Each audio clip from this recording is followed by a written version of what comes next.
Yeah, so I just kept scaling. And, what I learned along the way is what got you to 10 grand a month isn't going to get you to 25 grand a month or 50 or 100. And over about 2.5 years, I kept plateauing and then getting right over it and then kept plateauing and getting right over it. And then I hit a point where I was doing anywhere from 130 to 150,000 a month. I had 47 units in 3 states. Um, and I made some bad decisions.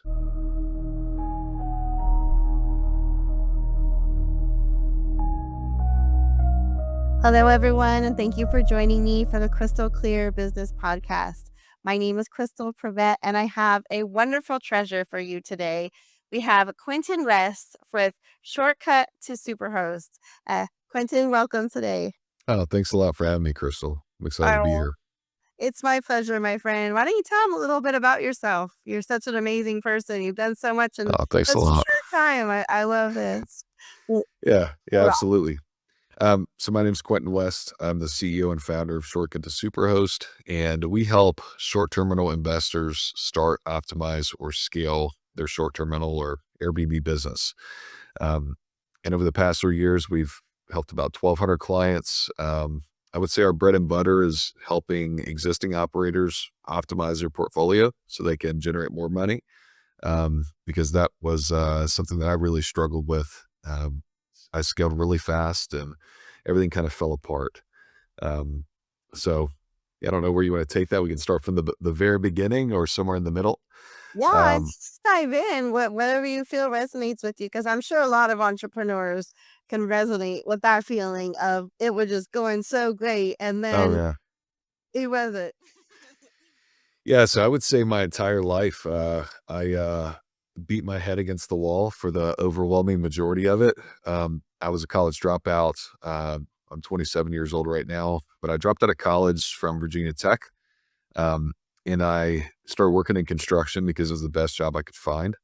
And I wanted to get my heavy equipment license to start making some more money. And one day, while I was trying to get my license to run a crane, I swung it into a power line.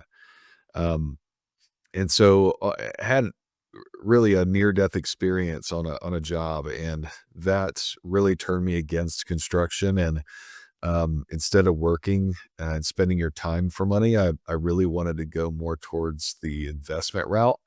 But I had no money. I had no real knowledge about real estate. I had the little bit I picked up from Bigger Pockets because I listened to a lot of podcasts. Um, but with no money, no knowledge, I really had no other way to get in but to get my real estate license. So I got my license, and what I expected to just take off, we all start these new businesses and ventures, and we expect to be millionaires overnight. Um, I made no money the first 3 months, and I bought a house right before I quit my job because at some point I wanted a house hack or buy another house and turn it into a rental. And I got a foreclosure notice because I wasn't making any money. Um, and I met a friend that was in insurance, and he had a house that he was renting out rooms on Airbnb, and it was right down the street from mine. And I didn't tell him how big of a how much trouble I was in, but immediately I just thought, why don't I just put my house on Airbnb? The furniture's already there. All I have to do is move out some personal items, and maybe I can make some money. Um, and really, I would have been happy if it just paid some bills and I got to keep my house. But I made about $1,000 in profit the first month, and I barely knew what I was doing. The second month, $1,500, and then by the third month, I realized it was going to be something much bigger than I planned. Um, and so I started going to YouTube University, my longest attendance to a college, and I learned about Airbnb arbitrage. It was a Oh, model where I could jump in with little to no money. I could rent a house and, with the owner's permission, sublease it on Airbnb. And so I remember that video I watched. I didn't even finish it. As soon as I learned about the model, I just took immediate action. I went to Zillow, started calling owners. I mean, I had nothing to lose. Um, so the first week, I think it was 6 or 7 days, I was sitting, drinking coffee across the table from an owner, making up all kinds of stuff because I had no idea what I was talking about. But somehow he decided to sign a contract with me. And that was my first arbitrage deal. And I'll never forget it. I had no money, so I had to make up a story about how my team of 3, me, myself, and I, couldn't start the property for 2 weeks because I had no money to pay him for the first month's rent and deposit. So that 2-week period gave me time to figure out something creative, and I ended up sending myself an invoice from QuickBooks and paying it with a credit card. That way I could send it to my bank and then write him a check. Um, and then that property kinda took off, and it started making money the first months, very similar to the first. And then really after building out my business credit and maxing out every card I had, I ended that year with 12 properties making 14,000 a month on Airbnb in profit. Woo! Play with the big guys. All of a sudden, you went from one to holy cow! I've Yeah, got transfer here. it's a dramatic change for sure. Yeah. From trying to make it happen to okay, now that it's happened, where do I go from there? Yeah. Yeah, so I just kept scaling, and, what I learned along the way is what got you to 10 grand a month isn't gonna get you to 25 grand a month or 50 or 100. And over about 2.5 years, I, kept plateauing and then getting right over it, and then kept plateauing and getting right over it, and then I hit a point where I was doing anywhere from 130 to 150,000 a month. I had 47 units in 3 states, um, and I made some bad decisions, and I signed on some bad properties that I didn't run all the numbers on, and back home, I had properties that were losing money every month, but all I was looking at was my monthly net, and my margins got so thin that everything just kinda fell apart. And within 5 months, I went from making 6 figures a month to making hardly anything and borrowing quarters from my kids' piggy bank just to eat. Yeah, if you've ever been there and you need to go to the quarter jar for Yeah. gas or food, very humbling experience. Uh, Yeah, it definitely is enough to light a fire under you to not let that continue to be the way that you live. to say the least. Yeah, Yeah. yeah, it's a humbling experience. Um, but, I went through, like, a 3-month period where, it was just massive depression, you know?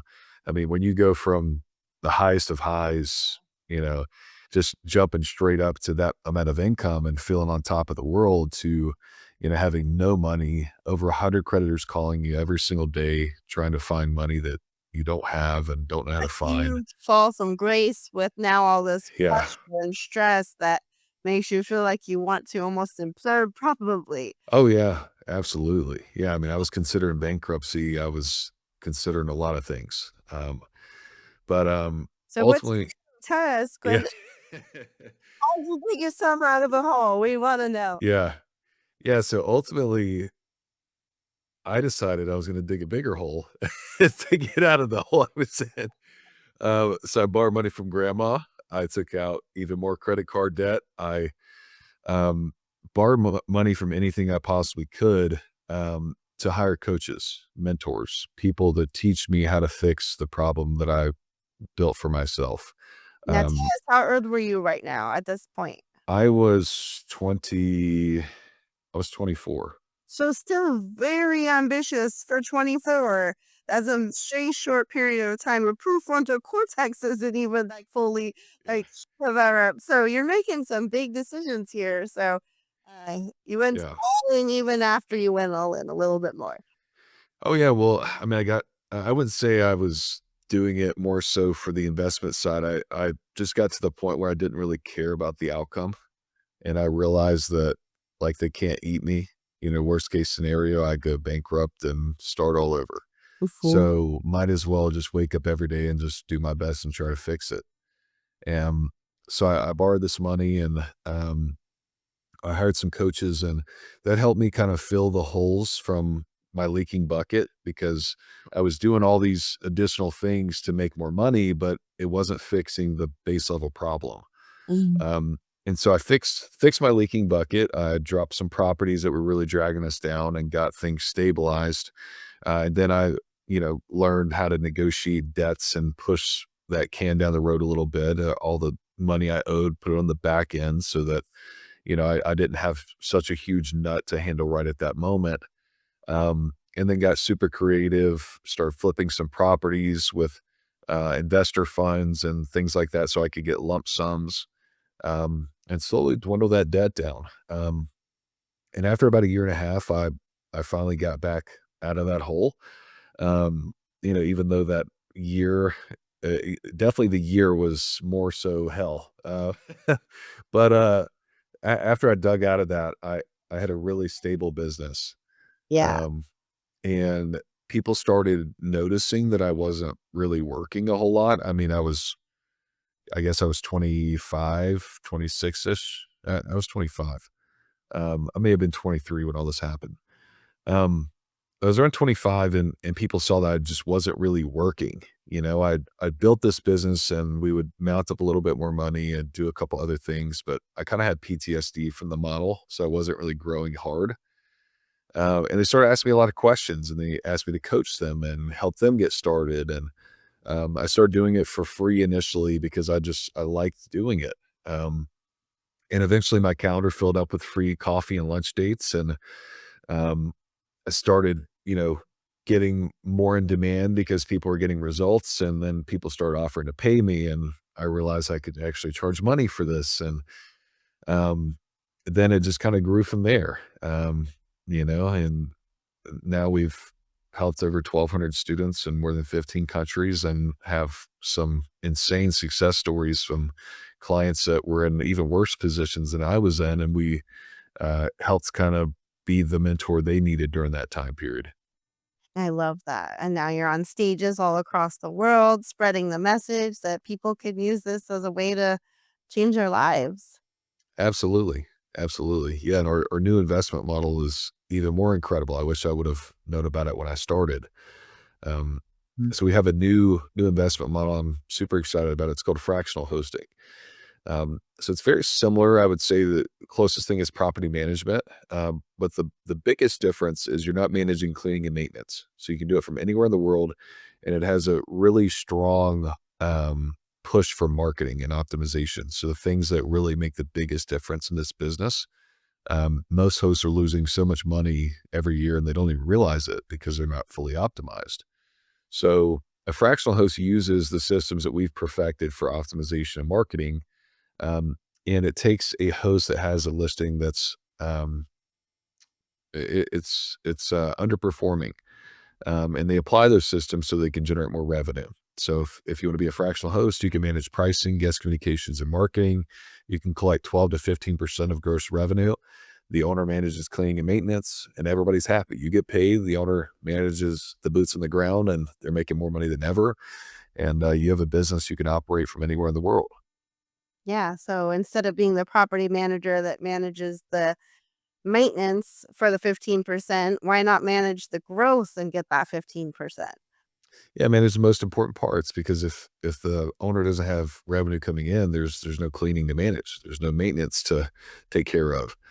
Um, so we've really perfected the optimization side, and at 12 to 15%, most of I would say the average person generates an additional 18 to 19% revenue just with the optimization systems.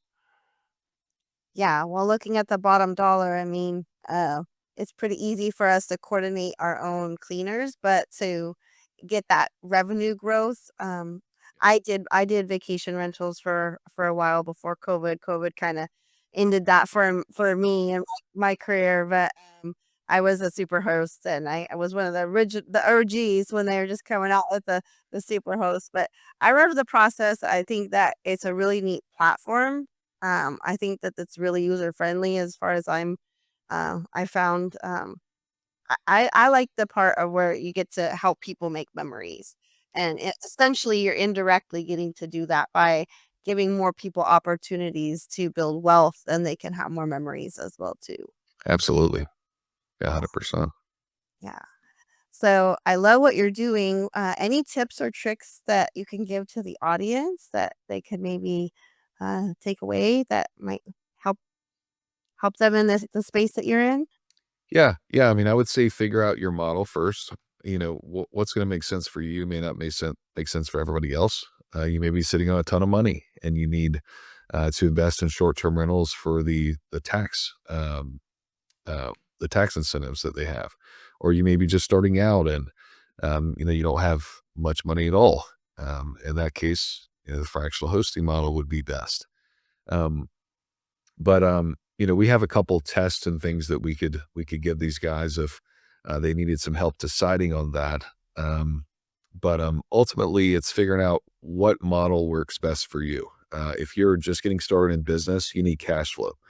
If you don't have any cash flow, it doesn't make really sense to buy because it's going to take you so long to build a portfolio, and then by that time, you're probably working another job or you're making the income somewhere else, when you can have the freedom much sooner. You can invest into a model like the fractional hosting or even arbitrage still works. I just think fractional hosting is better, and get that cash flow early on so that you can get the freedom and then buy the real estate later on. So it's a couple extra steps, but it's much worth the extra time in the long run. And it's very flexible too. Like some Yeah, people, like single moms or people that have multiple businesses, this might be something that people could add to their business portfolio that they're already doing something but need some supplemental income. Or I think of moms because it's sometimes we can't have that like 9 to 5 because we have to go pick up and drop off and do those types of things. So I think considering, women are a big part of building that wealth generationally as well. So I would consider men and women to reach out to you to find out more about how they can use these kind of models to create something for themselves so that sometimes this is could be a little side job that a mom could be doing on the side, but they could be paying for their vacations and allowing their families to have just more special time together. So, uh, absolutely. um, how could people get a hold of you, Quentin? Yeah. So if you want to get access to our free course and also take some of those tests that help you identify which model works best for you, you could text Superhost to 26786. That's Superhost, Superhost, to 26786. That'll give you access to our free course and some more information about us, ways that you can get started. There's a whole free course that talks about all the models and how you can get started creatively and build business credit and really everything you need to go from where you're at to figure out a game plan moving forward. Or you can follow me on Instagram at Q Deals Homes. Yes, Quentin's very approachable. I know he's very willing to answer questions. So I'm sure whatever resources he's giving you with that prompt, Superhost to 26786. Definitely get your phone out, enter that in right now so that you can connect with Quentin, get these free tools, get the resources, and reach out to him, get his help. Let him see if one of these programs is a good fit for you because you won't know if you don't ask. So, and if you know someone that's looking to get into this space, if you know someone that's always wanted to be a super host, but they might not quite be at that level to get there, they might not know about some of these programs that Quentin is offering. So share this episode with them. That's how we grow is sharing this episode with all of the community. So thank you for considering sharing this with someone who is looking for some supplemental income as a super host or a fractional host. And thank you, Quentin, for joining us. I hope you had a great time on the podcast today. Absolutely. Yeah, Thanks for absolutely. having me. It was a pleasure. Well, until next time, we'll see you then.